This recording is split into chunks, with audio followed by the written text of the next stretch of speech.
Novembre 2019. Le monde se retrouve à faire face à un fléau sans précédent. Un virus très sournois à propagation rapide qui, en peu de mois, s'est retrouvé à infecter tous nos continents. Aujourd'hui, le coronavirus, c'est plus de 2,4 millions de contaminations et 165 775 morts dans le monde. En France, c'est plus de 152 894 contaminations et plus de 19 718 décès. Punition divine? Complot extraterrestre? Vengeance de mère nature? Pas de bol? Rééquilibrage naturel des populations devenues trop nombreuses? Ou un acte criminel de la part d'un détraqué fan de Walking Dead qui veut tous nous transformer en zombies pour s'offrir un putain d'escape game grandeur nature? Aucune idée, hein. Et pour être honnête avec vous, on s'en bat un petit peu la noisette pour le moment. Parce que viendra le temps des questions et des règlements de compte. D'ailleurs, quand on va parler de l'addition, je vous raconte pas l'éclate, ça va être tellement merdique ce moment-là que j'ai hâte de paillettes. Je pense que nous sommes tous d'accord sur le fait qu'il s'agit d'une véritable épreuve pour l'humanité et que nous devons tous, que ce soit les Français, les Chinois, les Américains, les Hobbits, les Pokémon, les Pangolins, sauver le plus de vies possible et limiter la casse.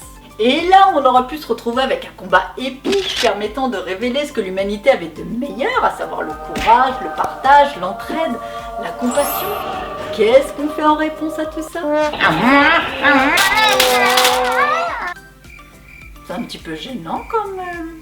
Sérieux les amis, l'humanité elle est mise à l'épreuve et tout ce que nous trouvons de mieux à faire c'est de vider les réserves de coquillettes et de PQ du pays comme si au max de la survie on pouvait pas utiliser de l'eau pour se torcher les fèches. Koh-Lanta, Man vs Wild, c'est pas la peine d'envoyer vos candidatures. Par contre, Top Chef, si, ça c'est très bien. Là vous pouvez tenter Top Chef parce qu'avec les 3 tonnes de pâtes que vous avez, vous allez pouvoir faire des gratins de pâtes, des lasagnes. Mais pour le reste, avec tout l'amour que je vous porte, on oublie. Bon après pour le PQ je vous avouerai que c'est un petit peu ma faute. Enfin quand je dis que c'est de ma faute c'est juste que je me trouvais dans le pays où cette petite coucounette a commencé à savoir le Japon. Oui je sais je vous raconte ma vie on s'en fout mais c'est important pour la suite de l'histoire. Et donc je me suis retrouvée au Japon au moment de l'explosion du corona. Et oui au début c'était pas l'Europe qui était en train de flamber, c'était plus les pays d'Asie. Donc tout naturellement quand ça commençait à sentir le lardon fumé, on s'est équipé de masques au Japon. Mais voilà, le masque, c'est pas un souci parce que c'est culturel. Donc que ce soit pour éviter de transmettre ces maladies aux autres, pour en recevoir quand on a des allergies, on en porte en toute occasion. Donc pour le coup, on était parés. Le problème, c'est qu'avec le corona, il a quand même fallu instaurer des quotas. On avait quand même du mal à en trouver. Et comme si on n'était pas assez dans la merde assez, on a 2 petits hurluberlus qui ont eu la bonne idée de lancer une rumeur de merde sur internet en disant que le PQ était en provenance de Chine et que les matériaux qui servaient à en fabriquer, ça servait également à fabriquer des masques et que du coup on pouvait fabriquer des masques avec. Le problème c'est qu'en connaissant le PQ et les Kleenex japonais, comment vous dire que c'est plus tout dans la main que sur le Kleenex. Donc du coup, valait mieux pas que les masques soient fabriqués avec les mêmes matériaux. Donc malgré la stupidité de la rumeur qui a été démontée par A plus B en quelques heures, ça a quand même suffi pour vider la capitale de tout son stock de PQ. Et parce que les réseaux sociaux font désormais autorité en matière de vérité, même si l'information elle a été relayée par Chewbacca en personne, du coup la razzia elle a continué et elle continue encore. Vous savez ce qui est triste avec la couillonnade humaine, enfin je dirais même c'est grandiose, c'est puissant, comme si on n'était pas déjà assez dans la merde, c'est que les gens ils ont réussi à créer leur propre atmosphère de pénurie. Parce qu'à la base de pénurie, il n'y en a pas du tout. Mais si tu prends un japonais qui se rend en magasin pour s'acheter une maison en PQ, le magasin s'il est habitué à vendre, je sais pas moi, 200 paquets par jour, il va se retrouver à court de stock. Et du coup, tous les petits japonais qui vont venir après pour acheter leur petit rouleau de PQ, ils vont pas en trouver et qu'est-ce qui va se passer? Ils vont paniquer. Et c'est comme ça qu'on se retrouve avec un cercle infini de conneries, un climat de chaos anxiogène et pas de PQ pour se torcher les fesses. J'imagine que dans les films de fin du monde, on n'a jamais dû envisager ce scénario. Je vous avouerai que dans ce climat de chaos nippon, je me suis jamais sentie aussi fière d'être française. Non mais je te jure, quand je les ai vus se ruer sur le PQ, mais ça a dû les faire marrer les Français cette histoire. Pourquoi vous avez fait ça? On va encore passer pour des cons. pourquoi il n'y a jamais de pénurie de conneries? Non mais les amis, question, vous allez faire quoi de tout ce PQ et de ces pâtes que vous avez amassées chez vous? Parce que je veux dire, c'est pas des bitcoins, vous pouvez pas investir en bourse avec, vous pouvez pas non plus ouvrir un livret A pour vos enfants pour leur payer les études plus tard, hein. Sérieux, qu'est-ce que vous allez faire de tout ce PQ? Une chose est sûre, c'est que côté déco, ça doit être trop beau chez vous en ce moment. Mon lustre de PQ! Je vous entends mes petits lapinous d'amour, je sais que vous allez me dire que oui, on a fait ça pour nos familles, tu auras fait pareil, on est prêt à tout pour eux, on veut qu'ils survivent, c'est triste mais c'est la vie. Pas de soucis ma fraise des bois, mais le fait est que 1, il n'y a pas de pénurie, hein, au pire du pire avec les restrictions aux frontières, t'auras juste plus galéré pour te procurer ton petit pot de Nutella, mais bon je pense pas qu'il y avait mort d'homme. Et de 2, dois-je te rappeler chaque année tout le gâchis alimentaire qui est fait en France et qui fait que chaque année nous jetons plus de 10 millions de tonnes de nourriture. Donc crois-moi, niveau ressources, la France elle a ce qu'il faut grâce à nos terres et à nos producteurs. Donc en gros les amis, la seule pénurie qu'on a eue c'était une pénurie de cerveau, hein. Le problème avec ce type de comportement, c'est qu'on a créé un climat anxiogène de stress et potentiellement de violence à faire la razzia de PQ et de pâtes. Parce que je sais pas si vous avez vu les films de fin du monde avec les zombies, c'est qu'il y en a qui se bouffent pour moins que ça. Après tu vas me dire que oui, ton scénario est tiré par les cheveux, mais regarde ce que t'as fait, t'as piqué tout le PQ et les pâtes du pays comme si c'était une fin du monde et que ta vie en dépendait. Et du coup l'ami, la prochaine fois que tu vas aux courses, pense à cette petite vidéo. On a tous des familles et des êtres chers, donc prends juste ce que t'as besoin et tout le monde sera content. Après je sais ma petite phrase tagada, hein, c'est pas facile d'être nous, hein, surtout quand on a un gouvernement qui nous prend pour des jambons en nous disant tout et son contraire. Alors, qu'est-ce qu'il y avait dans les couillonneries? Donc au début on avait oui, c'est un virus qui est absolument pas dangereux, la vie doit continuer. Pour ensuite dire tout de suite après que c'était un virus en fait qui était très dangereux, qui était mortel, mais par contre on pouvait continuer d'aller travailler et d'aller voter. Normal. Et ma préférée de toutes, oui, le masque, mais c'est Archouma, tu vas pas en porter, t'es pas médecin, y en a pas besoin. Pardon? Le bon sens? Ah bah en fait si, faut en porter sinon on va tous mourir. Je sais, y a quoi se flinguer la ciboulette? Je vous entends loin mes petits français d'amour criant au scandale, disant que le gouvernement c'est des vilains, c'est des méchants. Non mais vous savez bien pourquoi on a voté Macron, parce qu'à chaque fois on se retrouve comme des cons à voter contre la peste ou le choléra pour éviter que le FN ne passe. Et éviter qu'on se retrouve dehors parce que moi personnellement je suis plus petit beurre que palette breton. Et maintenant qu'on a réfléchi la ciboulette et qu'on se souvient tous de la petite pilule, donc en bon français avisé couillonné que nous sommes, nous devrions savoir que le but premier du gouvernement c'est donc d'assurer la prospérité de leur miche et de l'économie. C'est d'ailleurs pour ça que le confinement si efficace au ralentissement du virus a mis tant de temps à se mettre en place parce que ça allait faire bobo à l'économie. Je sais que vous allez me dire que le gouvernement c'est vraiment des méchants, mais là encore les amis, on les a bien aidés et on les aide encore, parce qu'au lieu d'anticiper et de se protéger, on a fait preuve de déni, alors que la Chine nous offrait quand même un super aperçu de la dangerosité du virus. Certes, le gouvernement chinois c'est pas le plus transparent, mais quand même, on a des oreilles, on a des yeux, puis surtout suffisait de s'écouter à l'intérieur. Je sais pas si c'est de la naïveté ou c'est le fait qu'on se croyait intouchable dû au fait qu'on a des milliers de kilomètres de la Chine, mais c'est quand même nier un état de fait inhérent à l'être humain, à savoir qu'on est tous connectés les uns aux autres. Regardez aujourd'hui, les gens voyagent à travers le monde, on peut se faire livrer n'importe quelle connerie d'AliExpress ou Wish là en quelques jours si on y met le prix fort. Bah là pour le coup on a bien payé le prix fort, hein. Entre nous, vous pensiez vraiment que le virus allait rester en Chine sous prétexte qu'on a des océans entre nous? Encore une fois, il y a eu une fausse perception de la réalité. Et le pire, c'est que ça continue encore parce qu'il y en a qui ont la naïveté de croire que le virus il ne touche que les personnes âgées ou de faible constitution. C'est pas gentil pour ta mamie, hein. Tu pourras t'asseoir sur ta boîte de Ferrero Rocher à Noël, petit-fils ingrat. Problème de chocolat à part, on a encore des gens du coup qui prennent le virus à la légère, qui continuent de le répandre et de mettre en danger les autres. Pourquoi? Parce qu'ils ne ressentent aucun symptôme. Et j'ai envie de vous dire, un petit peu rien dans le cœur non plus. Mais le problème, c'est que le virus, il est sournois. C'est un leurre. Pour te permettre de comprendre aisément la situation, je te propose de regarder ce petit schéma. Donc il faut savoir qu'à l'heure actuelle, on a deux types de populations affectées. D'un côté, les contaminés officiels, testés et déclarés, et de l'autre, les contaminés réels, qui se composent de deux sous-types d'individus. On a ceux avec des symptômes, et de l'autre, les porteurs sains, qui pour le coup n'auront pas de symptômes visibles mais qui sont bien contagieux. Pour te donner un petit exemple, mais je t'invite à regarder la vidéo de DataGull qui est très bien faite. Prenons l'exemple de la Chine. Donc sur une période T, un jour spécifique, on a recensé 444 cas officiels et quelques semaines après, on s'est retrouvé avec plus de 12 000 cas réels confirmés sur cette même période. En fait, c'était juste le temps que les gens réalisent qu'ils étaient infectés et qu'ils affluent dans les hôpitaux. En fait, c'était 27 fois plus de cas infectés. Et c'est là tout le vice du virus. Parce que du coup, les gens, ils se sentent en bonne santé. Du coup, ils sortent, mais combien de voisins j'ai vu faire des saucisses parties. Donc ces gens invitent leur famille, leurs amis, ils continuent de répandre le virus en tant que porteurs sains à leurs proches qui, pour le coup, prennent le risque de développer de vrais symptômes. Mais il y a pire, Jean-Michel et Micheline qui ont fui Paris pour se rendre en province dans leur maison secondaire. On en parle? Et là je compte deux catégories d'individus. Le premier, le bon vieux Jean-Michel Connard. Tu sais, le mec qui en a rien à foutre de te passer devant à la queue du tire-fesse, qui a des gamins ultra bruyants et qui du coup s'en bat la noisette de répandre le virus dans des déserts médicaux. Et en plus le Jean-Michel Connard, il est tout content parce qu'il a réussi à passer les barrières de sécurité pour rejoindre son domicile en passant par des petites routes de campagne. Ah, t'es trop malin Jean-Michel Connard. Et là Jean-Michel Couillon, juste autant que je me dresse, t'inquiète pas que côté karma, ça va te revenir dessus, car toi qui penses que t'es arrivé tranquillou au village avec ton 4x4 immatriculé du 75, t'inquiète pas que ça s'est vu, et t'es déjà immatriculé comme le trou de face de l'année.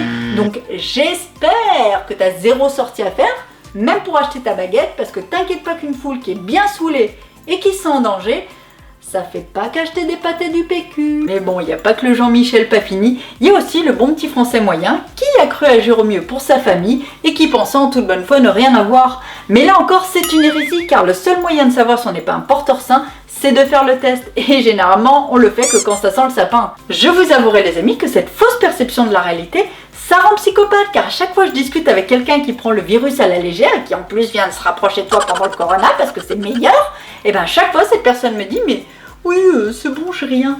Mais c'est comme le sida. Tu vas pas t'envoyer en l'air sans capuchon avec quelqu'un sous prétexte qu'il te dit c'est bon, j'ai rien et qu'il a l'air bien. Enfin, sinon, je vais m'inquiéter pour toi, petite frastagada. Franchement, les amis, ça craint, hein. Vous plaignez du confinement, mais vous faites tout pour allonger la peine avec vos vieilles supercheries de parlimpinpin. Tiens, en parlant de lui d'ailleurs, avec vos vieilles arnaques pour sortir, du coup, on est obligé de se taper 2 fois plus de Macron à la télé. Bah oui, parce que tant que la crise elle continue, il continue de parler.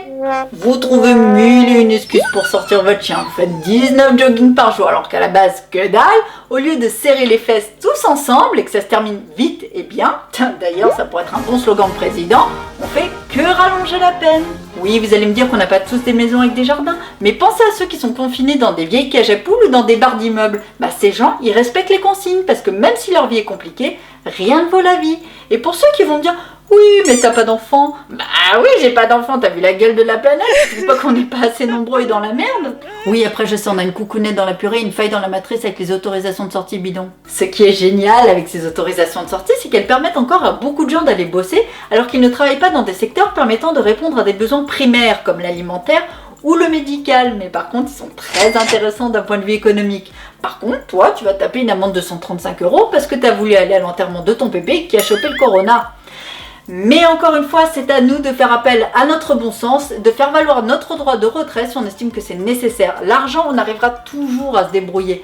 Par contre, de vie, on n'en a qu'une. Je sais, ça n'a ni queue ni tête, surtout quand on sait que tout ça aurait pu être évité par des mesures simples et efficaces. Tester massivement les populations, confiner strictement et rapidement les gens dès les premiers cas, communiquer de façon transparente sur la dangerosité du virus, mettre à l'arrêt tous les secteurs qui ne permettent pas de répondre aux besoins de première nécessité, réorienter la production et les industries pour fabriquer en masse du gel et des masques et enfin assurer une sécurité optimale au personnel hospitalier et aux personnes assurant les besoins de première nécessité. Et oui, grâce à des mesures simples de bon sens, on aura pu limiter la casse, limiter le nombre de morts, un confinement à outrance et surtout la mise en danger du personnel hospitalier. Mais que voulez-vous, le gouvernement c'est comme une entreprise et une entreprise c'est comme une montgolfière, faut que ça monte. Ce qui est triste avec ce mode de pensée pourri, c'est que du coup la recherche elle n'a pas continué de manière assidue après l'épidémie de SRAS de 2002. Parce que c'était pas intéressant économiquement. Mais si cette dernière avait continué, on aurait peut-être un vaccin pour soigner le Covid. Et le pire, c'est que ce désintérêt, il a duré jusqu'en 2015, même quand Bruno Canard, et rigolez pas, je préfère Canard que Connard, a alerté la Commission européenne sur le risque lié à l'émergence d'un nouveau virus.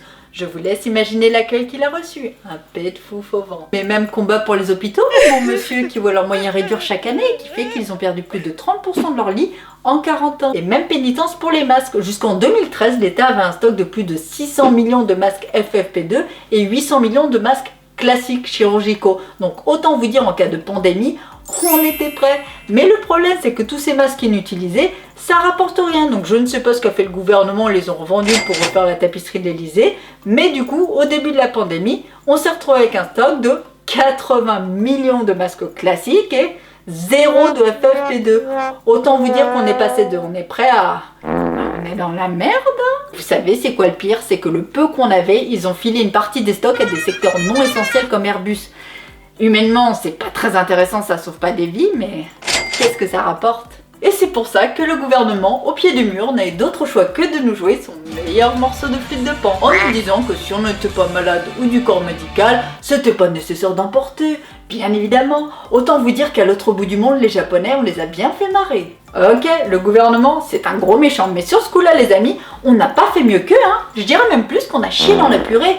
Surtout quand je vois certains qui ne respectent pas le confinement et qui continuent de sortir. Non mais sérieux, imaginez la tête du personnel hospitalier quand ils rentrent chez eux le soir après avoir passé une bonne journée harassante à vouloir sauver la vie de plusieurs centaines de mamies et de petits genoux. Donc ils rentrent chez eux le soir au bout de leur bout. Mais la moindre des choses, je pense, serait qu'ils ne trouvent pas trop de couillons sur la route en train de faire leur jogging ou promener 150 fois leur chien. Et enfin, dernier point où on était très mauvais les amis, c'est quand on a refusé de leur prêter main forte et de les soutenir au moment où ils avaient le plus besoin de nous. Et oui messieurs dames, avant la pandémie, les urgentistes et les hôpitaux ont fait plus de 6 mois de grève pour réclamer plus de moyens au gouvernement et faire part de leur souffrance au peuple. Et aux dernières nouvelles, leur cri de détresse a eu l'effet d'un pet de fou fauvent et a été traité dans l'indifférence la plus totale de la part du gouvernement, mais bon, ça on a l'habitude, mais aussi du côté du peuple. Et là c'est triste parce que de ce côté-là on est censé être différent d'eux. Tout ça parce qu'on a une sale manie qui fait que tant qu'on n'est pas dans la merde, tant que ça ne nous touche pas, bah ça ne nous concerne pas. Ouais, et moi ces gens sont des héros, et nous de beaux glands.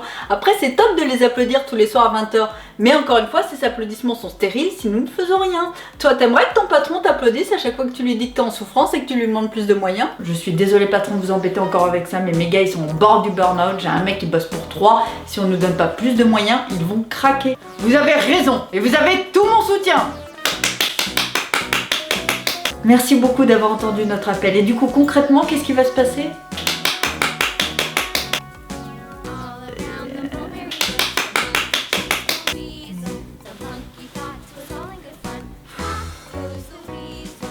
Je suis sûre qu'en bon petit salarié de bureau, t'as déjà vécu 1000 fois cette situation.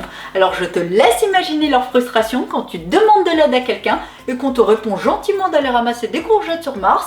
Alors imagine ces gens qui ont des vies entre les mains. Ne faisons pas comme ces gens qui passent à côté d'une victime par terre et qui font genre de ne pas l'avoir vue pour s'arrêter plus loin, pour la regarder. Oui, je vous connais les amis. Tout ça parce qu'on a la flemme et qu'on estime qu'il n'y a pas pire que nos problèmes perso. Mais mon petit Pimousse, il faut que tu comprennes que d'une manière ou d'une autre, que tu le veuilles ou non, tu auras un jour besoin de ces gens, que ce soit pour toi ou ta famille. Et ce jour-là, tu seras bien content de les trouver. La France, en cette période de chaos, elle a besoin de beaux. Pas de martyrs ni de glands. Pour ceux qui ont encore l'innocence de croire que le gouvernement a appris sa leçon sous prétexte que Macronet a laissé entendre lors de son dernier discours qu'il avait eu un réveil. Oh, c'est mignon. C'est tellement mignon qu'en pleine crise, le directeur de l'agence régionale du Santé Grand Est a confirmé la suppression de 174 lits et 598 postes au CHRU de Nancy. Alors que punaise ces lits, on en a besoin. Et encore l'ami, je ne te parle que du corona, mais à côté il y a des personnes qui ont des problèmes graves, qui attendent urgemment de se faire opérer, et crois-moi j'en sais personnellement quelque chose, mais malheureusement c'est pas possible. Pourquoi? Parce que le personnel a été réorganisé, mobilisé pour traiter l'urgence corona, et de l'autre côté les lits de réanimation, bah ils sont occupés. Et du coup je pense que tu visualises aisément le dilemme auquel le personnel hospitalier doit faire face quand il se retrouve à court de lit et qu'il fait qu'il doit décider entre qui laisser vivre et laisser mourir. Et crois-moi, entre ta mamie de 80 ans atteinte du Covid et un petit genou, J'espère que tu te souviens de tes cours de secourisme, hein, parce que c'est chaud, hein. Et ceux qui ont la mignonise de croire que le gouvernement va devoir débloquer des fonds sous prétexte que le corona, c'est pour tout le monde, c'est faux. Nous, le peuple et les membres du gouvernement, on joue pas dans la même cour. Ils ne sont absolument pas concernés par la misère hospitalière. Ils peuvent se payer les meilleurs médecins du monde, les meilleures infrastructures. Macroné, il peut même se payer l'armure d'Iron Man s'il le veut. Mais nous, les bourricots, Je sais les amis, la situation que nous vivons, elle est compliquée. C'est une première dans le monde. Côté humain, c'est catastrophique. On a eu des milliers de pertes humaines. D'un point de vue économique, j'en parle même pas. On a beaucoup de petites entreprises qui ne vont pas se relever, mais que ça ne nous empêche pas de faire de belles choses. Il y a toujours matière à agir. On peut faire des dons pour les hôpitaux, on peut faire des banderoles. Et ceux qui pensent que seul on ne peut pas changer le monde, c'est oublier le fait qu'on est tous connectés. Il a suffi d'un pangolin pour bouleverser le monde, alors imaginez ce qu'un cœur peut faire. Et dernier point, mes petites framboises, le virus, il s'en bat la noisette de nos origines. Il n'a pas de conscience ni de pensée propre. Il veut juste nous défoncer un max. Il bosse 24 heures sur 24, 7 jours sur 7. Même quand il fait beau. Oui, petite framboisine, je vous ai vu là, sous prétexte qu'il fait beau, ça y est, il n'y a plus de corona. Mais aloha, c'est comme le sida, depuis quand il n'y a plus de virus quand il fait beau? Et dernier point, parce que oui, je vous connais, le jour où on va se déconfiner, pitié, faites pas vos saucissons à tous vous coller et oublier. Et pas la peine non plus de voir l'autre comme un corona sur pattes. On est tous dans la même galère et aux dernières nouvelles, le virus, il nous a pas transformés en zombies, donc pas la peine de se bouffer entre nous. Restons humains. Sur ce, je vous fais plein de bisous et je vous dis à bientôt. Ho, ho, ho! Merry Christmas!